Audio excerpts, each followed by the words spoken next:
We're going to spend the next hour and a half talking about the legislating of public and private spaces and what it means for women and women's equality. I'm going to tell you a little bit about the reconfiguration of our panel, and then talk a little bit about what brought us to the point where we are today. Today we have three, we hope, panelists. Jacqueline Pitangui, unfortunately from Brazil, was unable to join us, but Raki Goyal from the Women's Learning Partnership is going to be presenting her comments. She doesn't want to stay up on the stage with us, so she's going to go back down to her seat. But I think if she wants to weigh in during the question and answer session, then I think she will feel comfortable in doing so. We also have Asma Kader from Jordan, who is a long-term women's rights advocate and who has worn many hats in human rights organizations, women's rights organizations, government, and other places, and is going to talk to us a little bit about some international challenges. And then Eleanor Smeal, who is with the Feminist Majority Foundation, we hope will join us before we get to her part of the panel, and if not, we'll just imagine what she might have said and continue the conversation from there. So, with that, I think we'll go ahead and get started. My name is Regan Ralph, and I currently run an organization called the Fund for Global Human Rights. But before I did that, I worked for many years on women's rights issues internationally. And I was really struck by this morning's conversations, both in terms of the processing of so much of the work that was done by women's rights advocates in the past 20 years, and also the thinking about where are we now and how have the challenges changed.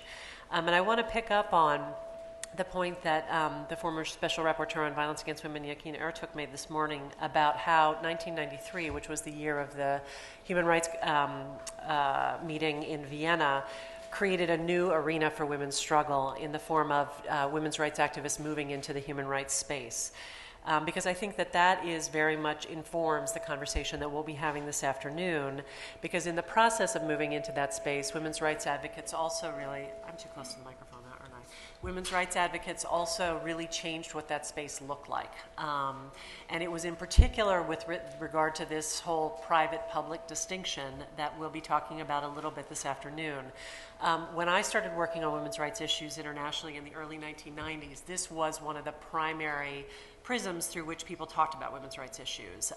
And the idea being, of course, that public life was embodied in the form of the state, the international human rights system, and of course it was dominated by men. Whereas the private sphere, which was largely about the family, was where women spent their time. And when women moved into the human rights space and started talking about women's rights as human rights, they looked at the human rights system and said, there's a problem here, which is that the human rights system accepts these norms, the idea that there is a public space and that's where human rights protections apply, and that's actually not working for women. It's not protecting women's rights in the fullness that it needs to, and we want to challenge that frame because right now all it's doing is perpetuating the oppression of women. And women's rights advocates did a couple of things at that moment. They demanded, and I think won in many cases, recognition that women are actually also in public space. And they may experience it quite differently from men, but they're there, and that needs to be understood and responded to. But to the extent that their rights aren't protected in that public space, that's something that we need to change in terms of the framework. Secondly, women's rights advocates really challenged the whole notion of what privacy means, because for the human rights community, privacy had been about keeping government out of places that it didn't belong. And women's rights advocates said, you know what, it's a little more complicated than that, because in that space, that's often where our rights are violated. So we need the protections and the legal protections that the state can provide in that space. And so women's rights advocates found themselves in this interesting negotiation with human rights advocates where they were actually inviting the state, into places that human rights advocates had fought to keep it out of. But the result of that, or at least one of the results of that, was that women's rights advocates sought, both within a human rights context and outside of it, new ways of protecting their rights. And oftentimes they used legal strategies and litigation and legal reform as a way of creating new definitions for what their activities in public space looked like and how they were protected and what it meant to be in the sphere of the family and have your rights protected there as well. And that's, I think, what we're going to talk about today, is a little bit the challenge of implementation at that level. What has the experience been, both in national struggles for recognition of women's rights, whether you're challenging violence against women in Brazil, or dealing with the issues of what happens to women in conflict, and then their rights post-conflict, or if you look at the case of the United States and what the struggles for women's equality in this country have looked like. And I really hope Ellie gets here at some point, because I don't think that either of the three of us is going to be ready to talk about that. But I want to give you one very specific example from my current work that I think sort of captures a little bit of the challenge and the opportunities that we're talking about this afternoon. We fund a number of women's rights organizations that work in the Congo on violence against women. And one of the challenges that women have in dealing with violence against women, whether it happens in a conflict context or a post-conflict context, and I think the women there would argue that it's a trajectory. It's not, what happens to women in conflict is not, in the Congo, is not a aberration. It's a form of abuse that's on a spectrum of the things that women suffer because of their secondary status in many cases in that country. And one of the things that the women's rights advocates there are doing is challenging the norms that prevail in peacetime, in the hopes that that will do something to challenge the way women are treated in times of violent conflict. And when they started looking at that, they were looking at issues of justice, and how do women have access to justice, and what can they do to challenge abuses against them when they occur. Now, the Congo actually has some pretty good legal protections at the national level. So the first thing you think is, well, let's enforce the laws that are available to us at the national level. The problem in a country like the Congo is the vast majority of women have no access to any formal justice mechanism. Mostly what they have access to are customary dispute resolution mechanisms, customary courts for shorthand. And what they found was they monitored the disposition of cases that women were involved with in customary courts, and found that, this was several years ago, found that about 80% of the time those cases were resolved by local authority figures in the community in ways that was inconsistent with women's rights and inconsistent with the protections of women's rights that can be found in national law. 80% of the cases were defying legal protections for women's rights. So they started a campaign of not only calling out what their rights are and demanding that they have their rights, but working with the figures who predominate in customary law application, the local elders and things like that, to educate them on what the standards are and how women's rights could be better served by the way that they resolve their claims. And they worked with them across the board in different cases, basically engaging them in as constructive a fashion as they possibly could. Less than 10 years later, they did a similar survey to assess what was the difference that their educational efforts were making. And what they found was that now in only 10% of the cases that they were monitoring were the decisions made in a way that was inconsistent with women's rights and national legal protections. That's an incredible change over a relatively short period of time, and it has huge meaning for those women we were talking about this morning at the community level, who are looking for ways to articulate their need to be able to protect themselves, their children, and take care of their families. And that, I think, tells us something about what kind of challenges we're up against when it comes to implementation, but also what the opportunities are. I think we'll hear in quite a bit more detail about some very interesting examples, and we'll start with Rocky, who's going to be sharing with us what Jacqueline would be saying if she were here. Thanks, Regan. I'm sorry that Jacqueline cannot be here with us, because, and we wish her well. She's not well, as Mike has mentioned earlier, but it gives me great pleasure.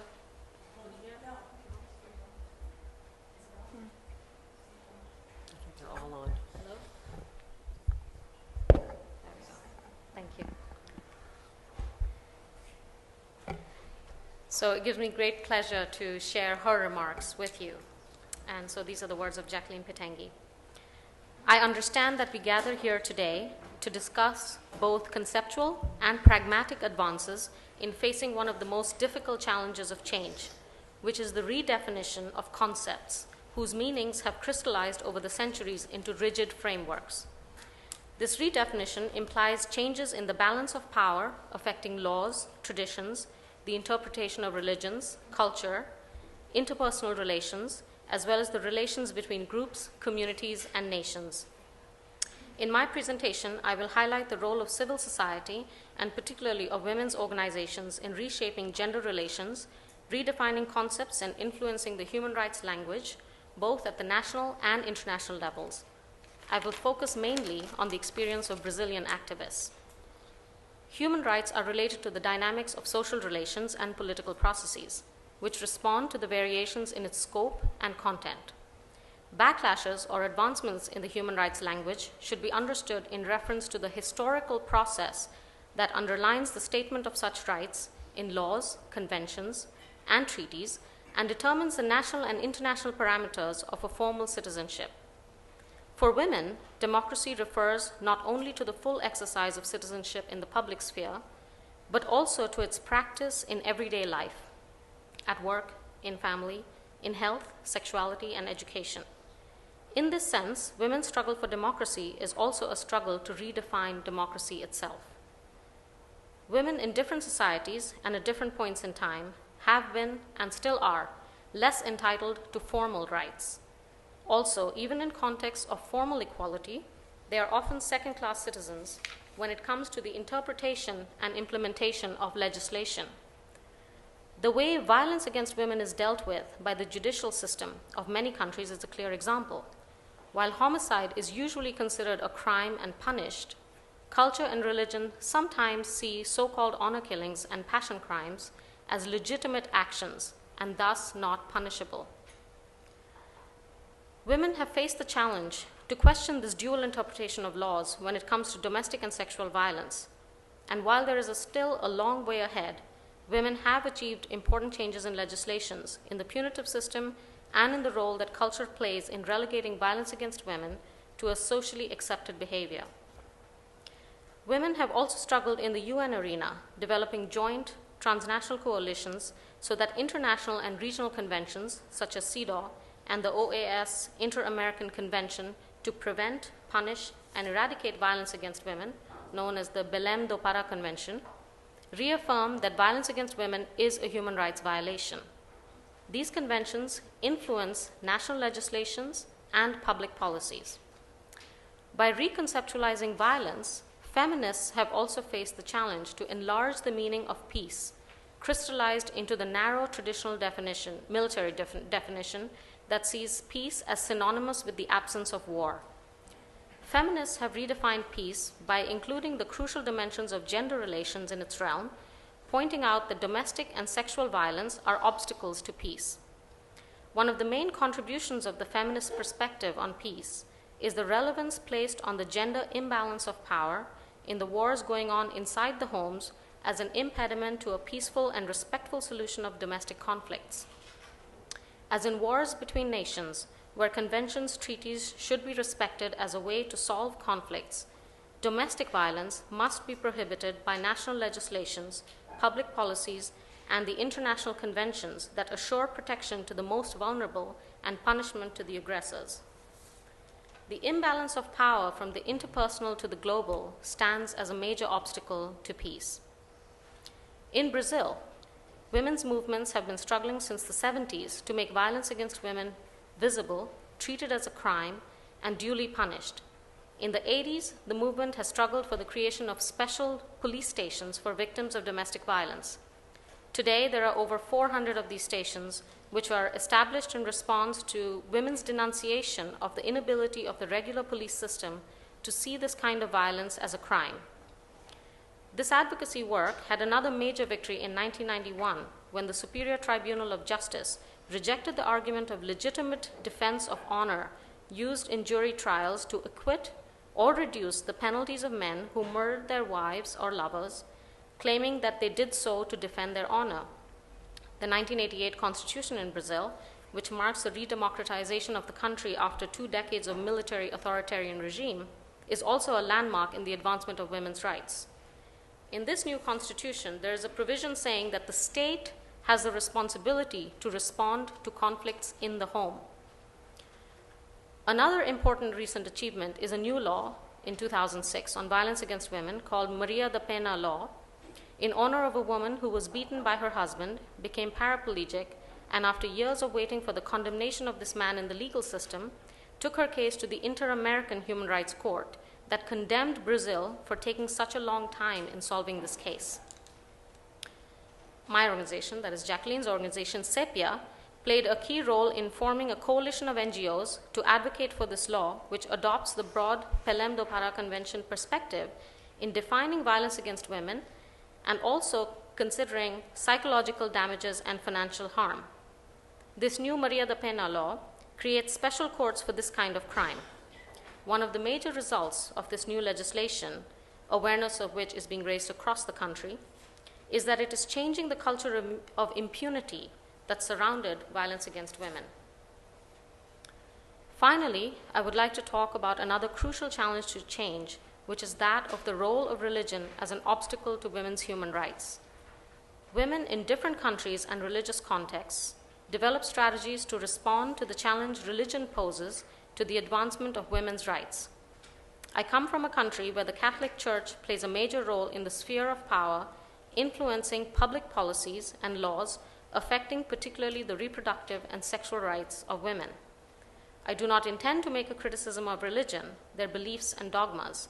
However, I express my profound disagreement with the constant influence of the churches, not just the Catholic Church, on the state, with the consequences on laws, regulations, and public policies that directly affect the lives of adolescents, men and women in particular.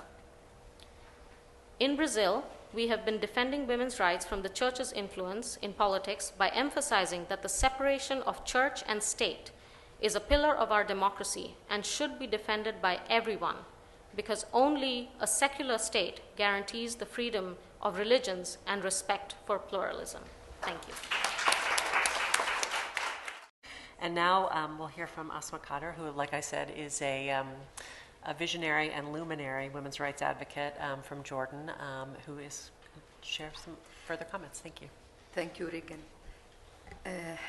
I just want to reaffirm our appreciation and thankful to WLP for all the efforts and for the partnership that is always give us this opportunity to meet and to talk about issues that are in the heart of our concerns and challenges that we are on daily basis meeting in our work on the very local levels and bring it here to the very international type of the dialogue and discussion. And in fact, I want to focus on a specific issue, which is women, peace, and security as a major challenge to our region in specific. I came from Jordan, and it happens that in our region, wars, occupation, and conflict, armed conflict are still exist there, and thousands, millions of refugees, mainly women and children, are still suffering from these situations. And Jordan are in the middle, is a country in the middle of this, these countries, where we feel deeply how much peace is a very important issue to every woman, not on the national level only, a human being level only, but as a female person, where they are suffering double, triple, because they are women from these situations. And I came also from a region where we do face these challenges of the new growing fundamentalist groups that are affecting negatively the situation of women.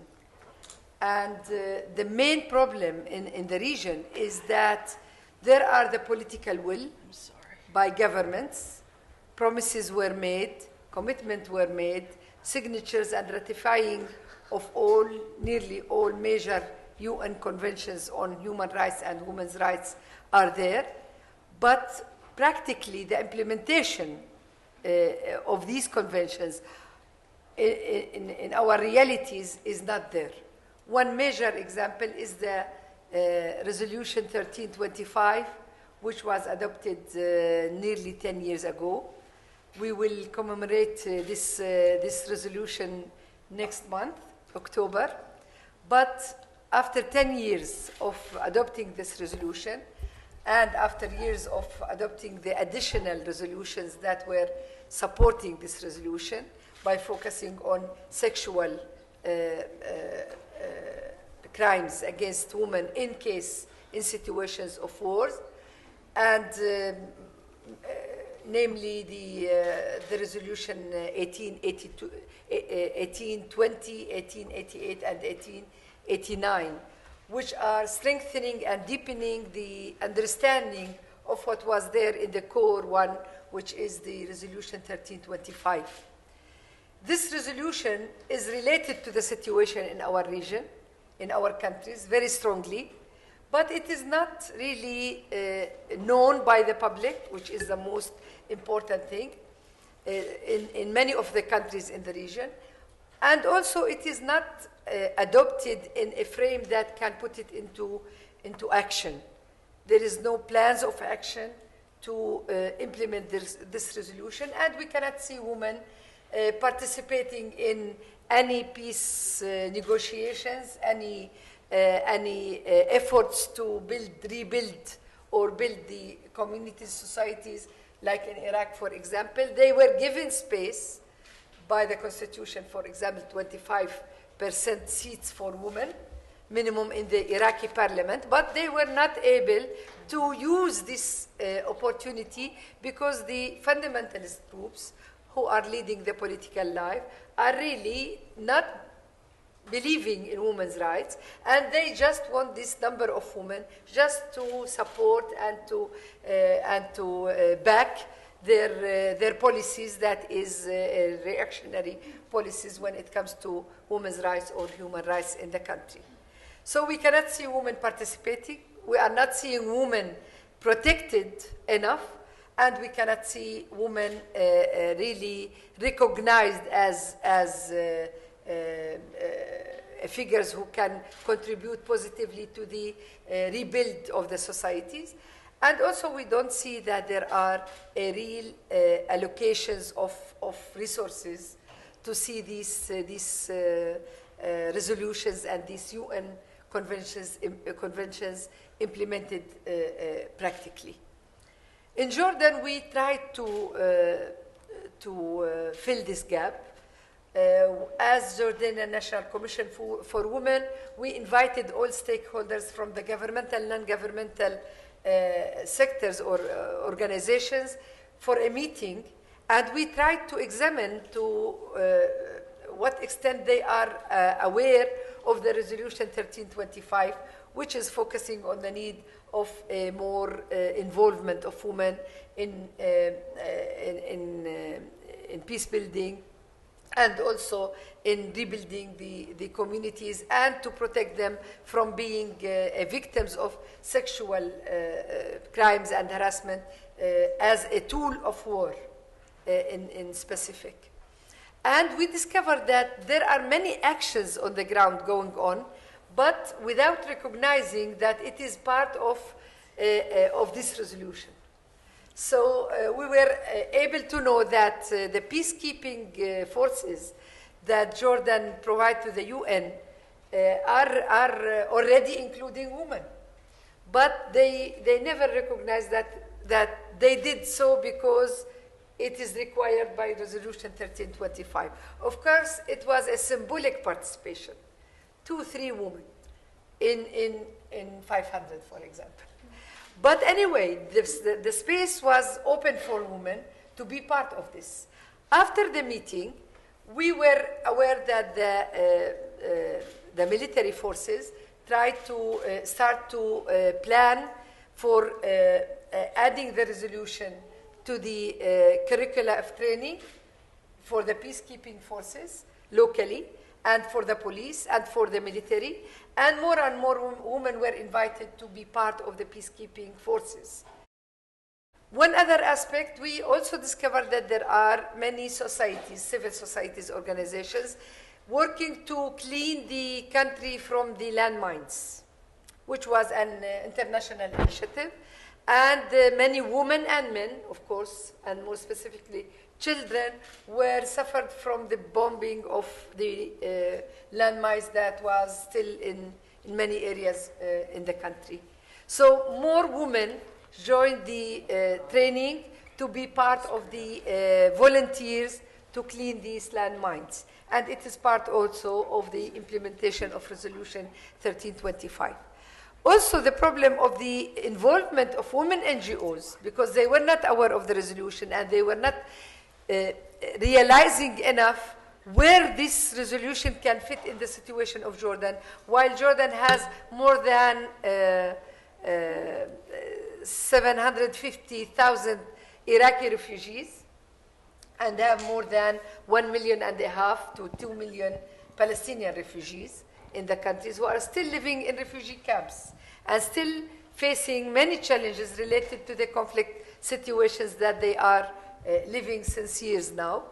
And those women are in much need to our efforts as women NGOs to help them surviving first and then being part of the peace building and the peace negotiations and the peace and the rehabilitation efforts and rebuilding of their societies. We think that women, after they were aware of it, they are still in need of enough support by the international community, which is not really allocating enough resources for projects related to this resolution. And many women NGOs want to work on this issue, this topic, but it is not recognized enough by the international donors community. Also, the national states are not allocating any specific resources for these resolutions. We do believe that linking the issue with the daily life of women, with the violence against women, with the need of security for protection and security for every woman is a must. And I do agree with my previous colleagues who were mentioning that this differentiation between human rights and public space and human rights and private spaces is very important. And I think security is security. Women need to feel security at home also. And I think the fight and the war is not the type of relation between states and on national levels only, but the war can be also like kind of a fight between human beings at home. When there is lack of power and there is this trend of patriarchy, of imposing the will against the weakest figures in the family, this is a war in a way. And we do need to provide women with protection, participation, and negotiations, and decision-making within the family also. And I think we can make the link between the public and the war at large, and also the type of relation that exists in the family. The other issue is that it was mentioned this morning where the resource of human rights is, the values, from where values are coming. I think it's simply very, very natural thing. The child, when the child is born and he's hungry or she is hungry, they cry. If they were hurt, they will cry. If they will feel cold or uncomfortable, they will cry. They are asking for rights. It was not coming to their feelings by international conventions or by education or by God teaches. It is there by nature. And I think this is the main resources of the dignity of human being and the main values of justice and the need to meet the basic needs of human beings. And because of that, I think those values were, of course, God teaching, despite of coming through any type of religious, is for the good values of justice, love, freedom, humanity. That is a right of everybody. It cannot be used to ignore or to discriminate against any human being. And it is strange that through the history, we can recognize how much the patriarchy and those who are holding power were using religious for their own political and powerful needs. And it was interpreted, it was used, it was a tool in the hands of many political groups to continue gaining more power and to continue controlling other people, in spite of being female or people who are less power than the people in power. I just want to say that despite of the elements that was used, the injustice situation where women are living under, and the injustice results that we are watching every day, is something that we need in the name of God and in the name of humanity and in the name of any human values, need to be rejected, need to be refused. And we need to adopt our own understanding, our own interpretation, our own needs, and reflecting them to be part of the legislation. And because of that, I think the rest of the details of the human rights issues and the public freedoms is coming from the social contracts that is happening by legislation, by adopting constitutions, for example, or by adopting resolutions on the international level or international conventions. It is kind of a contract where groups are in a position to negotiate and then to come to a common understanding and beliefs and to adopt a specific and common values. When we reach this point, the main challenge is how to implement it. Were they serious when they signed it? Were they serious when they adopting the constitutions, or it was part of the political game? If it is a political game, we are the powers who need to see this game work for us. So we need to see these constitutions and these resolutions and these conventions implemented on the ground. And I can tell you, we were talking about the elite woman and the grassroots woman. I can tell you from my own experience with the very grassroots level women in my country and in my region, they are fully understanding the human rights principles, and they are fully believing in these principles, and they are really willing to work to see them work.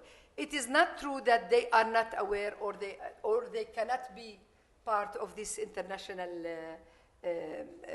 discussion. They need to be heard, and they need to be listened to, because they do know very deeply what peace, what security, what human rights principles means to them, to their daily life, and to their children, despite of the situations around them. And I can tell you that they need to be respected enough, because usually we women sometimes deal with them as they still need to be aware. They are aware already. We need to be able to listen to them, and we need to be able to reflect their needs on this level of international type of networking or partnerships. And that's why I really appreciate what WLP is doing, because the local NGOs that are involved in the partnership are really working with these grassroots women, and they are listening to them, and they are trying to reflect their views when it comes to the international kind of discussions.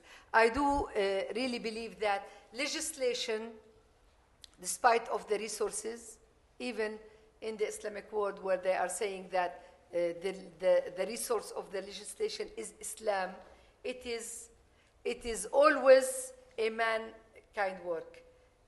People, human beings, are interpreting Islam or understanding Islam or trying to develop legislation based on Islam. And because of that, you can see easily that in the Islamic world, we do have legislation that is secular legislation.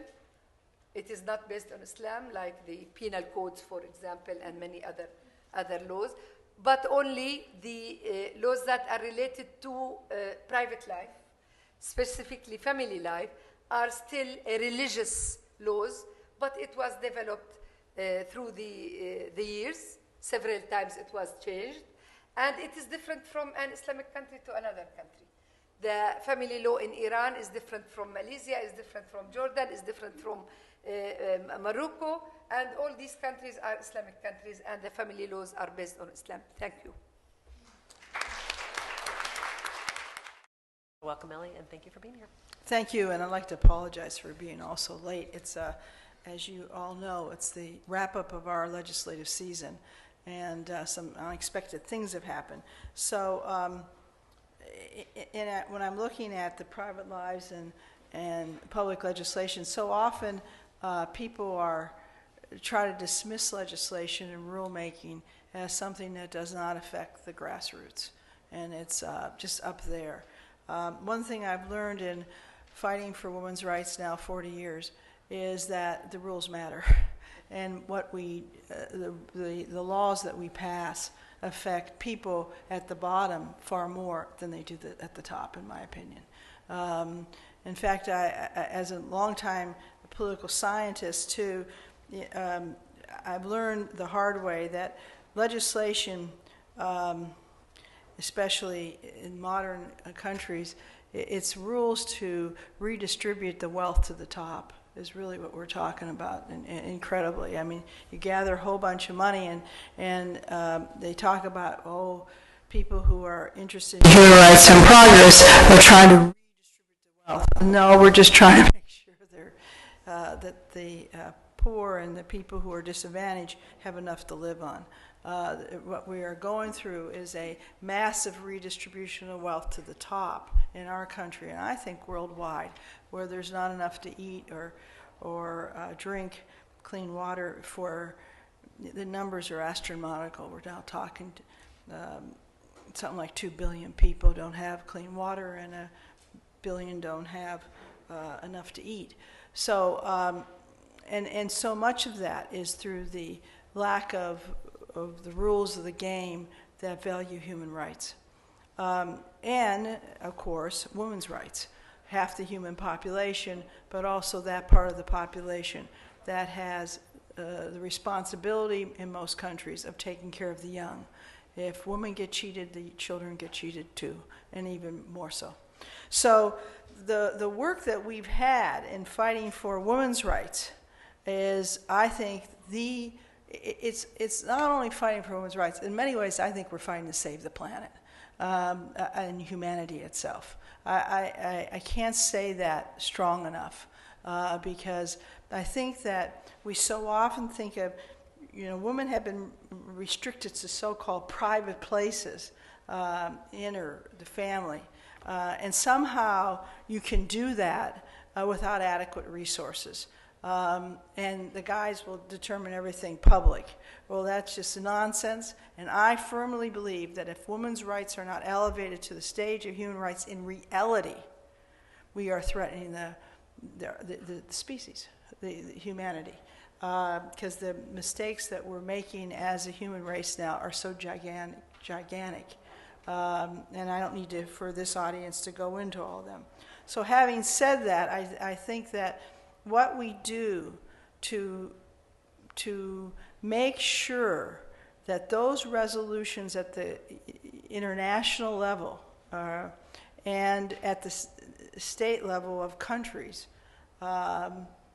actually further human rights. Now, the United States is in this very peculiar situation in which we advocate human rights and democracy, but we have not ratified, as you all know here, the fundamental instruments of that relationship between countries. We have not ratified CEDAW, the Convention to Eliminate All Forms of Discrimination Against Women, or the rights of the children, and I can go on all the landmines. It goes on.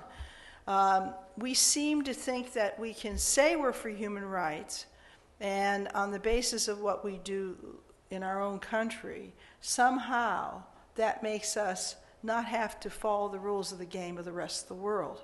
And I think it weakens, since we now provide, I think, around 25% of the funding for the United Nations, it weakens the authority, not only of the United Nations, but it weakens the conventions disproportionately to just one more country. I mean, 185 nations, I think, have now ratified CEDAW, but without the United States there, it makes CEDAW less powerful. So its implications of what we do here have such ramifications. I think it's hard for the world to understand why haven't we ratified it? Why haven't we ratified these various international instruments of social justice and so needed for human rights and humanity when we speak that we're for? And I think that it's very hard to understand. I wouldn't blame anybody for not understanding the peculiarity of the American political system. It is so easy to block legislation. And it is so easy to block what is being done in the United States Senate. And all this is ratification of one body, the Senate, as you well know. It takes 60 votes to get something on the floor, which is 3/5, and it takes 2/3 to pass a resolution. So anything that is made at the least bit controversial can be blocked. Blocking is easy. The passing is so tough. And I mean, if we just needed a simple majority vote and a signature of the president, all those resolutions would have been passed long ago. But we need not only the signature of the president, we need 2/3, or in this case, 67 senators. Very hard, especially in this very polarized world that we're living in our own country. The politics are very polarized and very easy for one person to block. In fact, one person, the Senator Jesse Helms, who's now deceased, sat on, literally as chair of the Formulations Committee, these treaties being advanced. Just one person.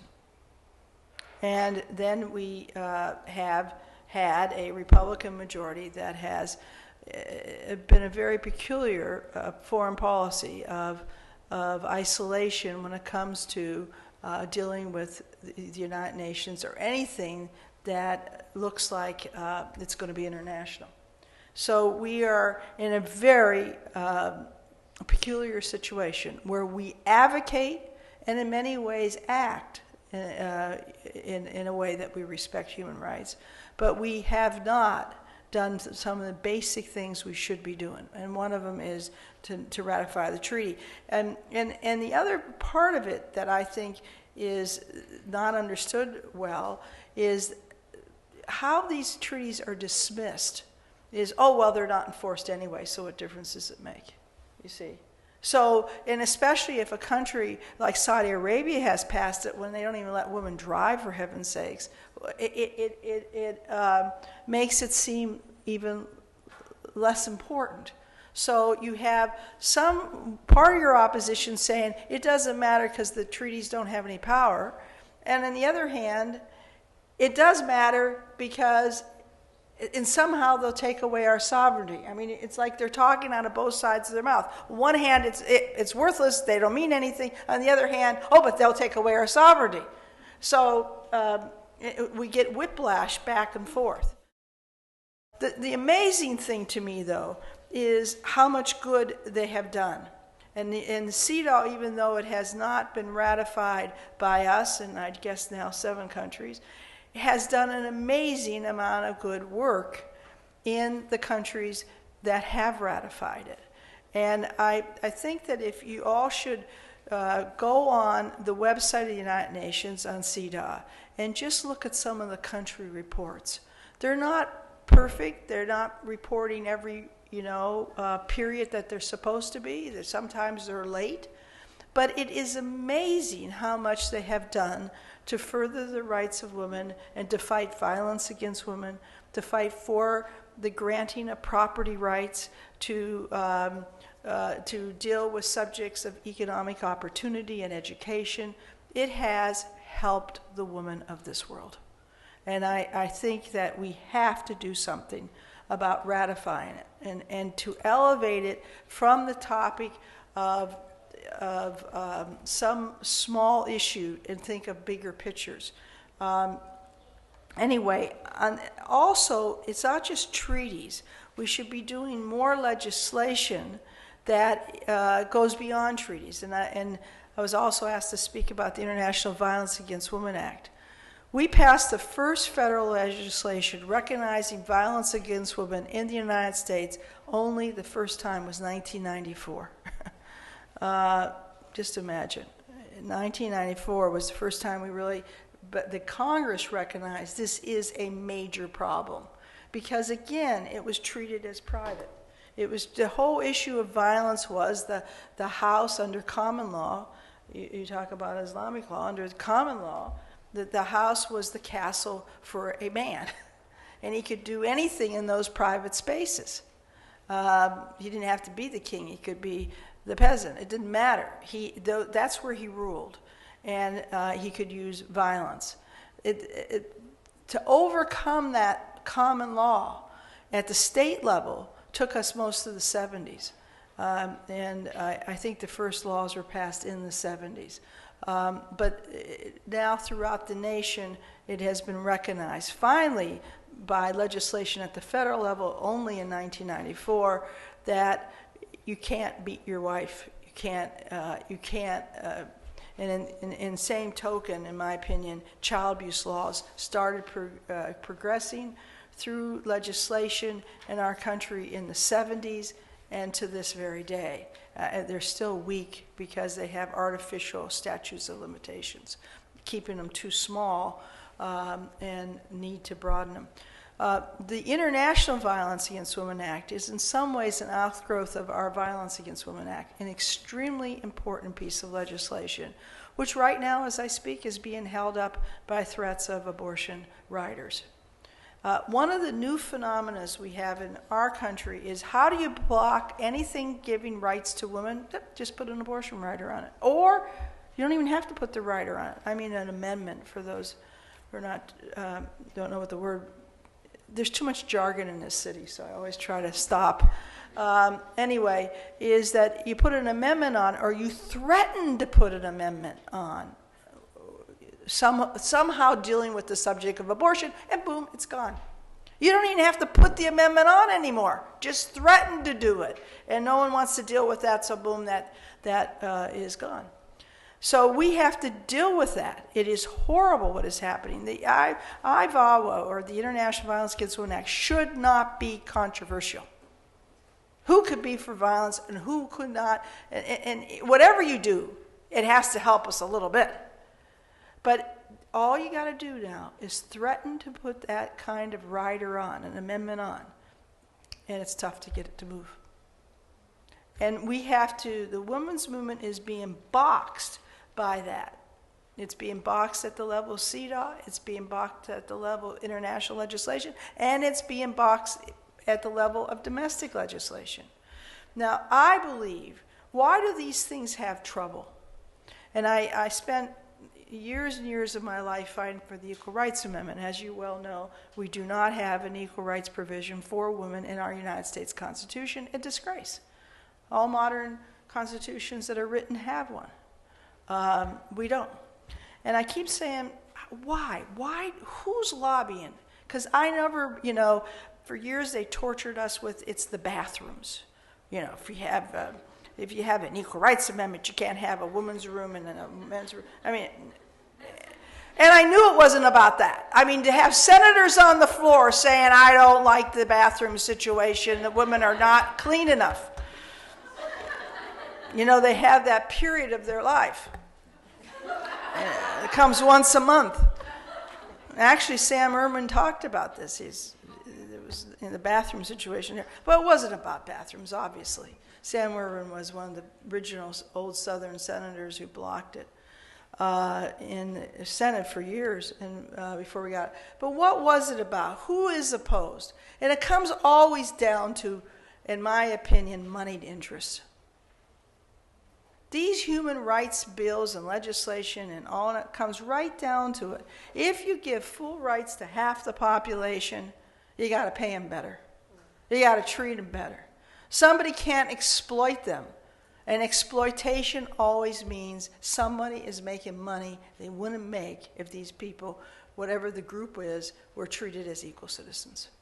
And so we've got to stop thinking about the amendments and the words that people say and look at the bottom line, what is at issue? And I think that still what's at issue is things like pay equity, money. If women have full education, who doesn't want someone to be educated? Those people who want to say you don't have that job because you're not educated. And if they want to blame you for that, but then keep education scarce so that you will work for exploitative wages. I mean, it's as simple as that. And I think we've got to I'm not an economic determinist, but I see who's really always pushing us down. And in this country, it's the business, it's the moneyed interest. When you come right down to it, those legislators more worried about they call it conservative. I call it people who want to represent the people at the top are worried about what they're paying those at the bottom. And if you remember, another reservation put on CETA was on pay equity. So if they didn't care about pay equity, why did they put a reservation on it? Why do we have trouble passing right now we're fighting for the Paycheck Fairness Act? Why are we having trouble with that? What is it about? And I think we have to get tougher. And I think we got to stop thinking about private and public at all intertwines. And unless we give more power to women, the needs, and I started with water and food, basic are denied too many. I mean, when you're talking about 1 billion to go to bed hungry and 2 billion don't have clean water, I mean, what kind of humanity is this that we would allow this to happen? So anyway, I think that we as women's rights leaders and as activists have got to get tougher, because when we walk into those small rooms, and I've been very lucky to be a leader of the women's movement in the United States for a long time, we're not speaking for ourselves. We're speaking for those who can't walk in those doors. When we fail, we're going to go home and eat anyway. We have a bed, and we're too comfortable, really. It's one of the things I think that makes us not fight as hard and be as mad as we should be. But you got to keep in your brain, when you represent those who can't speak, those who are suffering the most. And unless we keep those in our brain, you can't even keep moving. Because so much of it, the public discourse in our country has become ludicrous. I mean, it's just like, it's entertainment right now with some of the nonsense that is being said publicly. But we can't laugh when so many else are forced to cry because of their horrible situation. And I think you see the abuse of women even more clearly on the international level. But when you have also in our country 20% of our children that are hungry, it's right here too. When I say hungry, 20%, they just released new figures, are living in poverty. So we who represent these ideals have got to understand that every time we lose,